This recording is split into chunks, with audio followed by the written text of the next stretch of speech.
الرحمن الرحیم، آپ دیکھ رہے ہیں لیپٹ میڈیا میں ہوں ساجد میر۔ آج کے ولاگ میں ہم بات کریں گے گلگت بلتستان بجٹ کے حوالے سے کوئی پیش رفت ہمیں نظر نہیں آ رہی۔ بجٹ کب پیش ہوگا اور کب نئی اسکیموں پہ یا ٹارگیٹڈ اسکیموں پہ کام سٹارٹ ہوگا، بلدیاتی الیکشنز کب ہوں گی، اس حوالے سے بھی بات کریں گے۔ امجد حسین ایڈوکیٹ کی کیا ایکٹیویٹیز ہیں، کیا کھلی کچہریوں سے عوام کو فائدہ ہو رہا ہے، نل تر 16 میگا واٹ کا وزٹ کیا، اس حوالے سے بھی بات کریں گے۔ اور گلگت بلتستان ایک اچھے ایئرپورٹ سے محروم ہے، جس کی وجہ سے عوام اور جتنے بھی حکومتی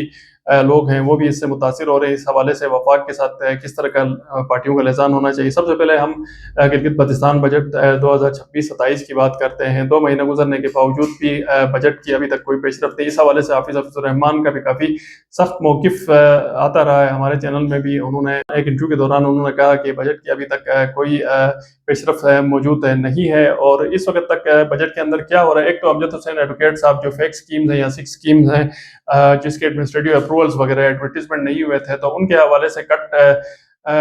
تقریباً آلموسٹ اس پہ کام ہو چکا ہے۔ ہمارے ذرائع کے مطابق 30 سے 40 ارب روپے 160 ارب کی تھرو فارورڈ ہے اس سے کم ہو جائیں گے، اور اس کے علاوہ ساتھ ساتھ وہ اسپیس بھی ڈھونڈ رہے ہیں کہ نئی اسکیمیں کس طرح اندر انکلوڈ کی جا سکتی ہیں، خاص کر جو گلگت ہیڈ کوارٹر ہے یا کچھ امپورٹنٹ جو جگہ ہیں جس طرح سکردو کا ہے یا دیامر کا ہے، جہاں پہ کافی عرصے سے ہیڈ کوارٹرز میں کام نہیں ہوئے، اور جو ٹارگیٹڈ جو اسکیمیں ہیں ان کو کس طرح ختم کرنا چاہیے۔ اس حوالے سے پلاننگ اینڈ ڈیولپمنٹ اور باقی محکموں کے ساتھ مل کے ضرور کام کریں، مگر ابھی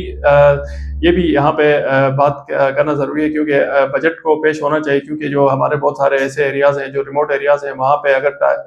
ٹائملی اگر فنڈز نہ پہنچے تو جو ٹارگیٹڈ اسکیمیں ہیں وہ نیکسٹ ایئر پہ جم کر جائیں گی، اور نئی اسکیمیں بھی سٹارٹ نہیں ہو سکتی ہیں۔ تو اس حوالے سے نئی اسکیمیں بھی سٹارٹ کرنا ضروری ہے، اور کم سے کم اس مہینے کے اینڈ میں بجٹ کو پیش ہونا چاہیے۔ 20 تاریخ کو ایکسپیکٹڈلی کابینہ کا اجلاس ہونے جا رہا ہے، کیا اس میں بجٹ پیش ہو گئی؟ اس حوالے سے کوئی اس وقت تک چیزیں کلیئر نہیں ہے۔ ایجنڈے کے حوالے سے بھی بہت زیادہ چیزیں کلیئر نہیں ہیں، اور وفاقی جو صوبائی حکومت ہے وہ بنی ہے، ابھی تک وزیر اطلاعات موجود نہیں ہے حکومت کو ریپرزینٹ کرنے کے حوالے سے، اور سی ایم صاحب کے ترجمان بھی موجود نہیں ہے، اور کسی نہ کسی کابینہ کے ممبر کو ضرور چاہیے کہ اس حوالے سے آ کے عوام اور میڈیا ایٹ لیسٹ انفارم کریں کہ یہ بجٹ کب پیش ہوگا، اور جو ممبرز ADP ہے وہ کتنے ملے گی، تاکہ ممبر بھی اپنی ورکنگ پوری کر سکیں۔ گلگت بلتستان کو دوسرا جو پرائم منسٹر آف پاکستان نے کمیٹی بنائی تھی امجد حسین ایڈوکیٹ صاحب کی، جب ان سے ملاقات ہوئی تھی تو اس کمیٹی کے کام کے حوالے سے جو پروگریس ہم نے لی تو کام تو ضرور اس میں ہو رہا ہے، مگر ابھی تک یہ کلیئر نہیں ہو رہا ہے کہ گلگت بلتستان کو ڈیزل پول سے کیا مزید پیسے ملیں گے یا 23 ارب ADP پہ ہی گزارا کرنا پڑے گا۔ اگر گلگت بلتستان کو 10-15 ارب روپے مزید نہیں ملتے ہیں تو ADP میں کوئی بہت زیادہ فرق نہیں آئے گا، اور گلگت بلتستان میں کوئی ہمیں جو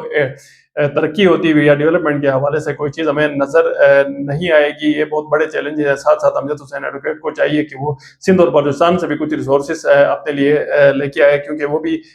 صوبے ہیں، پاکستان کے بڑے صوبے ہیں۔ پنجاب تو ہم نے دیکھا کہ ماضی میں بھی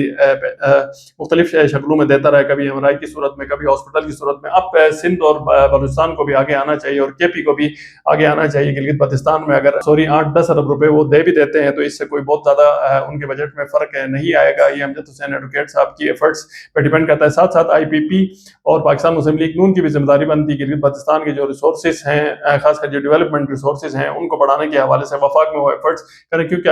IPP تو ڈائریکٹ حکومت کا حصہ ہے، اور پاکستان مسلم لیگ نون نے بھی ووٹ کیا ہے، کیونکہ یہاں پہ عوام کا مسئلہ ہے، یہاں پہ پارٹیوں کا مسئلہ نہیں ہے، اور بجٹ فوری طور پہ میرے خیال میں اور تمام جتنے بھی لوگ ہیں ان کے حساب سے پیش ہونا چاہیے۔ اس حوالے سے حکومت کی واضح جو ڈائریکشن ہے وہ سامنے آنی چاہیے۔ اس کے علاوہ امجد حسین ایڈوکیٹ صاحب کی ایکٹیویٹیز کے حوالے سے بات کر رہے تھے، کھلی کچہریوں کا وہ انعقاد کر رہے ہیں، جس سے پبلک بہت زیادہ جو ہم نے جو فیڈ بیک لیا، پبلک کو بہت زیادہ اس سے فائدہ ہو رہا ہے، اور عوامی مسائل وہاں پہ سنے جا رہے ہیں۔ اب سوال یہ ہے کہ کیا یہ عوامی مسائل جو امجد حسین ایڈوکیٹ صاحب موقع پہ ڈائریکشن دیتے ہیں، کیا وہ بیوروکریسی اس پہ عمل درآمد کرتی ہے، اور امپلیمنٹیشن کا میکنزم کیا ہے، اور ابھی تک انہوں نے جتنی ڈائریکشنز دی ہیں اس کا کیا جو فالو اپ ہے باقاعدہ دیا جا رہا ہے، یا اس پہ پراپر امپلیمنٹیشن ہو گئی یا نہیں ہوگی۔ اس حوالے سے بھی حکومت کو بتانا چاہیے، ان کو فیکٹس اینڈ فگر کے ساتھ بات چیت کرنی چاہیے۔ بہر صورت جو کھلی کچہریاں ہیں اس سے عوام کو بہت زیادہ فائدہ ہو رہا ہے، اور ہم نے بھی عوام سے بات کی، اور